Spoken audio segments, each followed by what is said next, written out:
اللہ تعالیٰ مومنین کو حکم فرماتا ہے کہ اس واقعے سے عبرت حاصل کریں اور سمجھ لیں کہ فخر، غرور، تکبر، ریاکاری کا انجام خراب ہے۔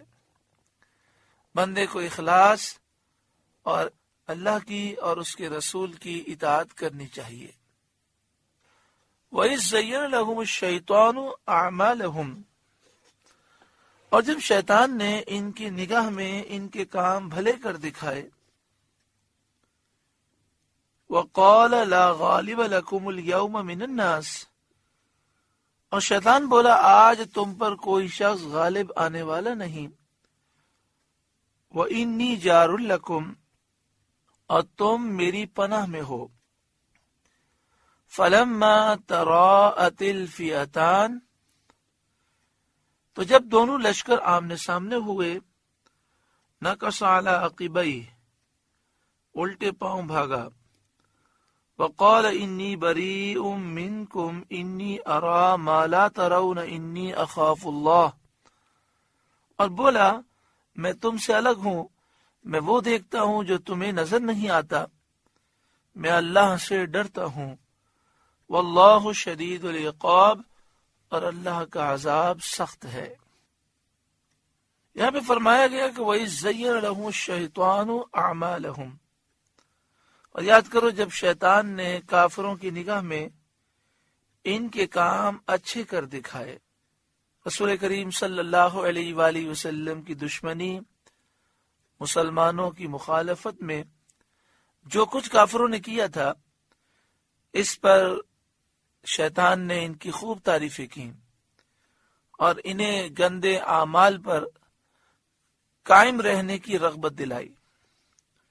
جب قریش نے بدر میں جانے کا اتفاق کر لیا، انہوں نے فیصلہ کیا کہ وہ بدر کے میدان میں جائیں گے اور مسلمانوں سے مقابلہ کریں گے، تو انہیں یاد آیا کہ ان کے اور قبیلہ بنی بکر کے درمیان دشمنی ہے، اور یہ بات ممکن تھی کہ وہ یہ خیال کر کے واپسی کا ارادہ کرتے۔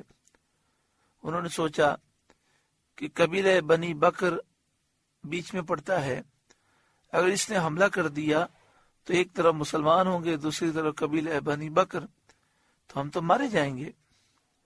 تو ممکن تھا کہ وہ یہ خیال کر کے مقابلے کے لیے نہ جاتے، یہ شیطان کو منظور نہ تھا، اس لیے اس نے یہ فریب کیا کہ وہ سراقہ بن مالک جو بنی کنانہ کا سردار تھا اس کی شکل میں آیا اور ایک لشکر اور ایک جھنڈا ساتھ لے کر مشرکین سے آ کر ملا اور ان سے کہنے لگا کہ میں تمہارا ذمہ دار ہوں، آج تم پر کوئی غالب آنے والا نہیں۔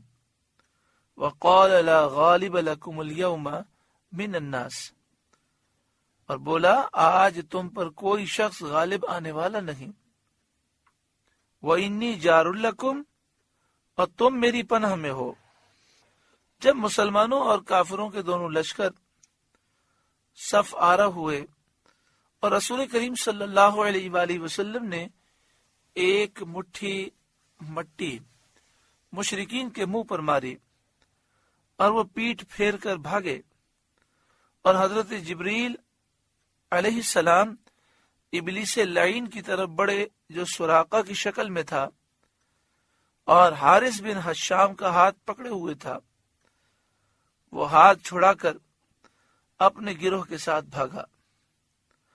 حارث پکارنے لگا، سراقہ سراقہ، تم تو ہمارے ضامن ہوئے تھے، کہاں جاتے ہو؟ فلما تراءت الفئتان نکص علی عقبیہ، تو جب دونوں لشکر آمنے سامنے ہوئے الٹے پاؤں بھاگا۔ حارث نے کہا کہاں جاتے ہو؟ تم نے تو ذمہ داری لی تھی۔ کہنے لگا وقال، اور بولا انی بریء منکم، میں تم سے الگ ہوں، بری ہوں، بیزار ہوں۔ انی ارا ما لا ترون انی اخاف اللہ، میں وہ دیکھتا ہوں جو تمہیں نظر نہیں آتا، میں اللہ سے ڈرتا ہوں۔ کہنے لگا مجھے وہ نظر آتا ہے جو تمہیں نظر نہیں آتا۔ اور یہاں جو فرمایا گیا کہ وقال انی بریء منکم، بولا میں تم سے الگ ہوں، بری ہوں، بیزار ہوں، یعنی امن کی جو میں نے ذمہ داری لی تھی اس سے میں سبکدوش ہوتا ہوں۔ اس پر حارث بن حشام نے کہا ارے نادان، ہم تیرے بھروسے پر آئے تھے، تو اس حالت میں ہمیں ذلیل و رسوا کرے گا؟ کہنے لگا انی ارا ما لا ترون، میں وہ دیکھتا ہوں جو تمہیں نظر نہیں آتا، یعنی میں فرشتوں کے لشکر دیکھ رہا ہوں۔ انی اخاف اللہ، میں اللہ سے ڈرتا ہوں کہ کہیں وہ مجھے ہلاک نہ کر دے۔ جب کفار کو شکست ہوئی اور وہ شکست کھا کر مکہ مکرمہ پہنچے تو انہوں نے مشہور یہ کر دیا کہ ہماری شکست کا ذمہ دار سراقہ ہوا، ہماری شکست سراقہ کی وجہ سے ہوئی۔ سراقہ کو یہ خبر پہنچی تو اسے بڑی حیرت ہوئی۔ اس نے کہا یہ لوگ کیا کہتے ہیں، نہ مجھے ان کے آنے کی خبر نہ جانے کی، شکست ہو گئی جب میں نے سنا ہے، تو شکست کے بعد مجھے پتا چلا کہ یہ گئے تھے وہ شکست کھا گئے۔ تو قریش نے کہا کہ تو فلاں فلاں دن ہمارے پاس آیا تھا، اس سے قسم کھائی کہ یہ غلط ہے۔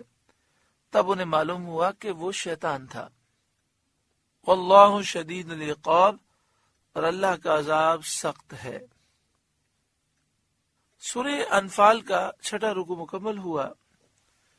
اس رکوع میں کامیابی کے راز بتائے گئے کہ جب بھی تمہارا مقابلہ ہو تو ثابت قدم رہو، اللہ کا بہت ذکر کرو، خوب دعائیں مانگو، اللہ اور اس کے رسول کی فرمانبرداری کرو، آپس میں تنازع نہ کرو، جھگڑا نہ کرو، صبر کرو۔ اگر تم جھگڑا کرو گے تو تمہارا روب چلا جائے گا، تم بزدل ہو جاؤ گے، اور تمہارا دشمن کے مقابلے میں نکلنا عاجزی انکساری کے ساتھ ہو، اپنے مال و اسباب اپنی تعداد پر غرور مت کرنا، ریاکاری دکھلاوا مقصد نہ ہو بلکہ اللہ کی رضا مقصد ہو۔ اور یہ بھی اس رکوع میں بیان ہوا کہ شیطان کس طرح آیا اور وہ سراقہ کی بھیس میں آیا، اور کس طرح اس نے کفار مکہ کو بے وقوف بنایا۔ تو کبھی کبھی ایسا ہوتا ہے کہ شیطان انسانی شکلوں میں آتا ہے اور آ کر بہت سے معاملات کو غلط کر دیتا ہے۔ بندے کو چاہیے کہ وہ اللہ تعالی کی فرمانبرداری کرے اور نفس و شیطان کے وار سے بچنے کے لیے اللہ تعالیٰ کی بارگاہ میں خوب دعائیں کرے۔ اللہ تعالیٰ عمل کی توفیق عطا فرمائے۔ آپ سے گزارش ہے کہ قرآن کے اس پیغام کو آگے پہنچا کر ثواب جاریہ حاصل کریں۔